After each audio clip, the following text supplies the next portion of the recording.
Journey on, the pipes are calling.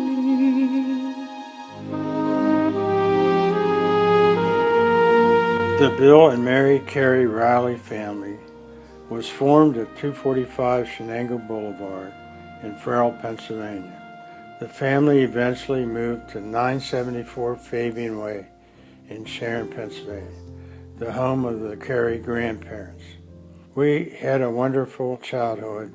Sharon Country Club was a 15-minute walk, and Pat and I started caddying at the ages of 10 and 9. Within 5 years, Pat was caddy master and worked in the pro shop.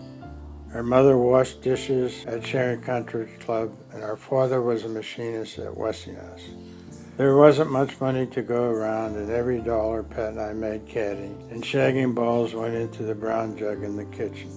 The girls in the family would mostly babysit to earn money, with Dee working at Westinghouse to raise money for college and the family. There was a one-year strike at Westinghouse in 1950 that had a huge impact on our family, and the money from the brown jug helped put food on the table. Times were tough.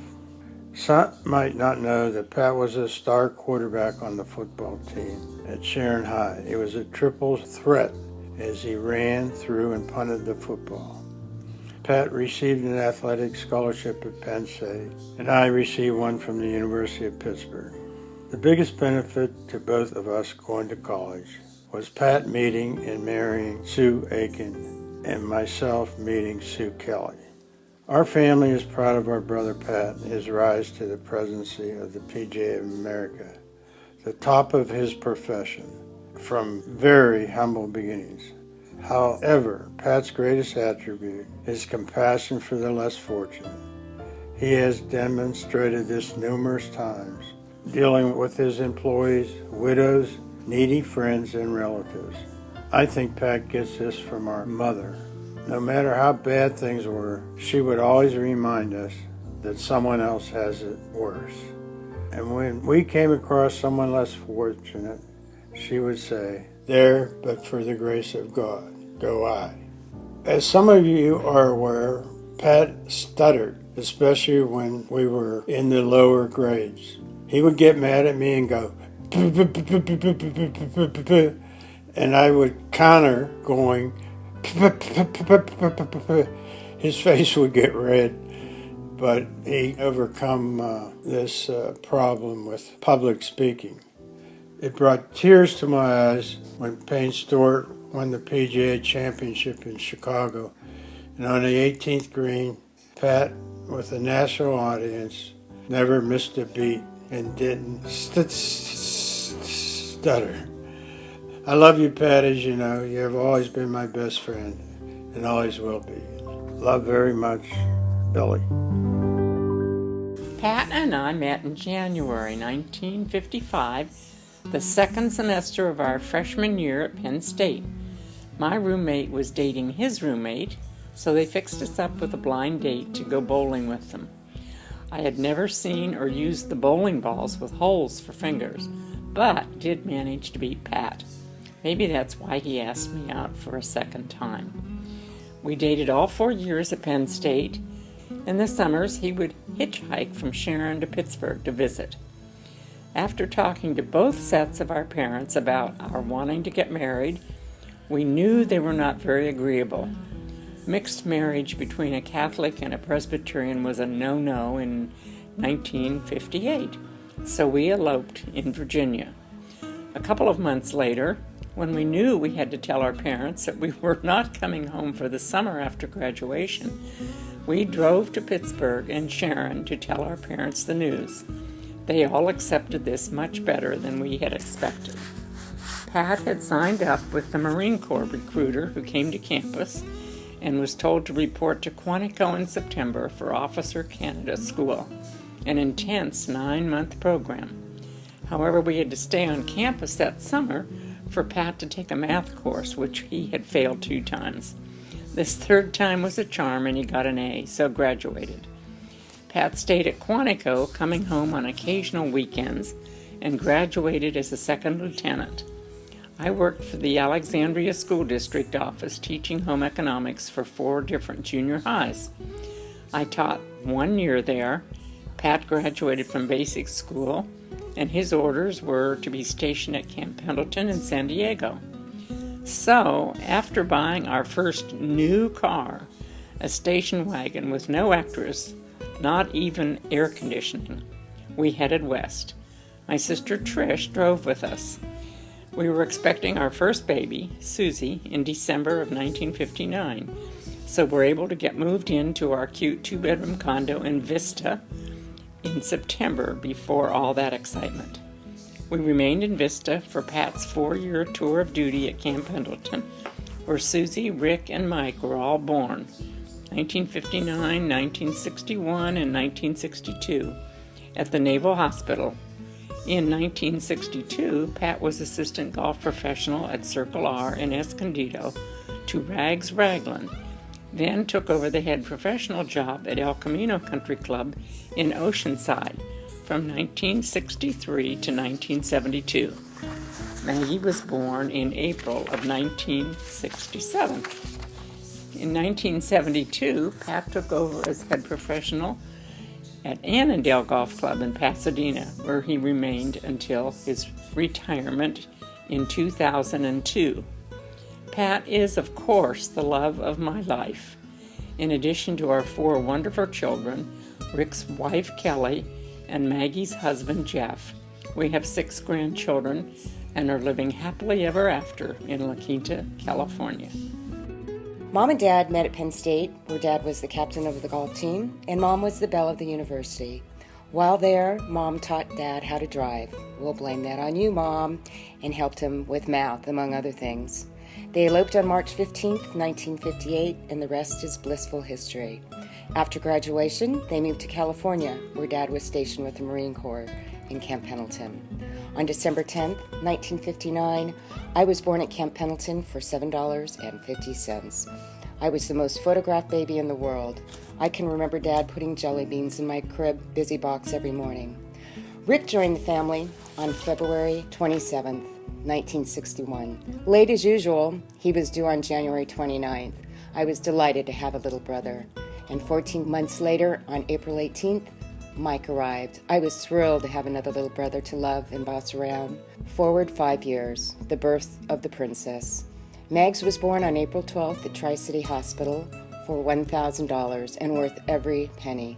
I was so happy to have a baby sister.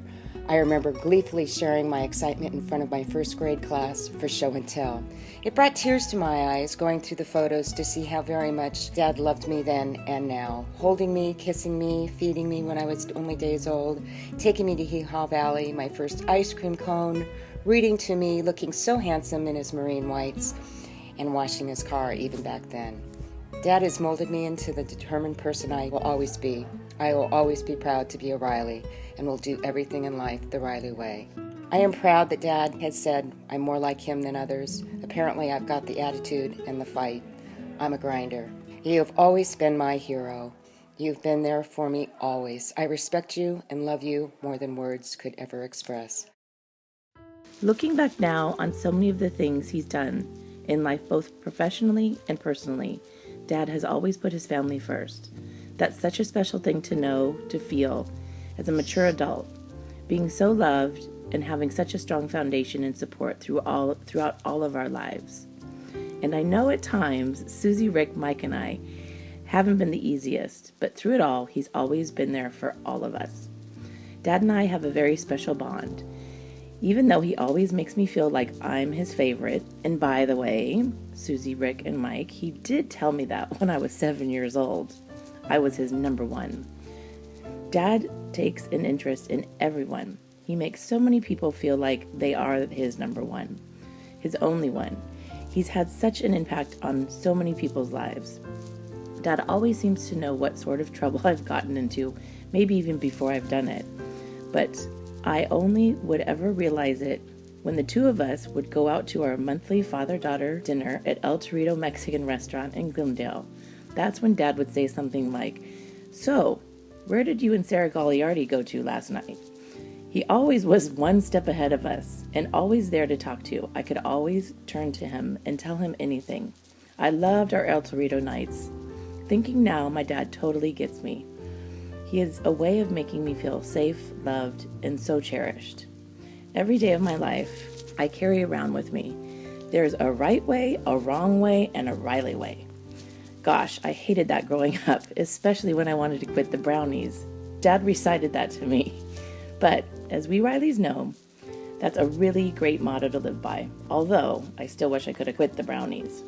Dad, I love you so much and wish you the happiest of happy, happy birthdays. You're the greatest. You know, one of the biggest things that stood out when I was a kid growing up in Annandale is that Dad always had time for the kids. He'd come to them for advice.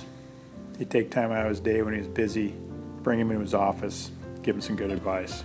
Pretty cool thing for him to do. His speeches at PJ meetings were legendary. I'd sit in the back of the room and people would come up to me after one of his speeches and just say, wow, I mean, your dad just nailed it today. When he took the floor, you could hear a pin drop. It had meaning, it had passion, it came from the heart. You know, growing up with my dad has really shaped my career at Wilshire, and one of the things he always said to me, to be a successful PGA professional, you have to be a five-tool player. You got to be a player, a teacher, an administrator, a merchandiser, and most importantly, a people person. I remember one time I was about 10 years old caddying for him at Elmingale, and he's trying to qualify for the U.S. Open, and he's got it in the bag. He's playing great. He wasn't the greatest putter, but he had a little trouble putting the last couple holes and missed by a shot, and I remember I was in tears, just bummed out because I wasn't going to go to the Olympic to caddy for him up there as a kid, but played in a lot of other events with him. Actually caddied in a lot of events he played in, and I actually learned quite a bit of language. It's really not in the dictionary. You don't see it in Webster's, but he was fun to watch play. He could strike the ball as well as anyone. Putter was always a little bulky, but he's still trying to figure that out. One of these days he'll get it. You know, Anna really never saw him take a day off in his career. It was pretty impressive. He really had a passion for Annandale, for working and taking care of the people. And you know, the only way you can really survive a place like that for 30 years is to really take care of the people, and he'd really, truly epitomize that. One of his favorite lines is, there's the right way, the wrong way, and the Rielly way. The Rielly way always entailed a little more work. He always said you get out what you put into it. He always taught me, hey, it's nice to be important, but it's more important to be nice. Hey, Dad, I love you. You've been a big role model for me and all our kids. I've learned a lot from you. I idolize you. You're awesome. Love you. Riles, pretty much everyone who knows you, including those on this video, will have a surprisingly common view of you.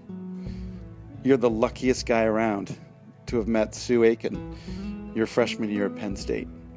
A classic rags to riches story, from a financially tough childhood to the top of your profession. That's impressive. Incredibly hardworking and determined. A great brother, son, husband, father, and friend. Doesn't get any better. I agree with all those in spades. A couple other things really hit home for me. Number one, you instilled a sense of confidence in all your kids. We're all out there in the world doing things because of the support and encouragement from you and Mom. There's nothing I think I can't do thanks to you. Number two, you're an amazing judge of character. You see goodness in people, and you can spot a phony a mile away. Whenever I can't figure someone out, I ask myself, what would Dad think of this person? And it's amazing how quickly I know the answer and have that person figured out. Number three, my all-time favorite story is about your winning all that money in Reno and then just giving it away, including to the dishwashers in the back of the restaurant. Dad, you always take care of the little people. There's a humility just beneath all that confidence. It's really one of your most impressive assets. As your mother likes to say, there but for the grace of God go I. I love you, Dad. I wouldn't be the person I am today without your love, guidance, and support. You are off the charts.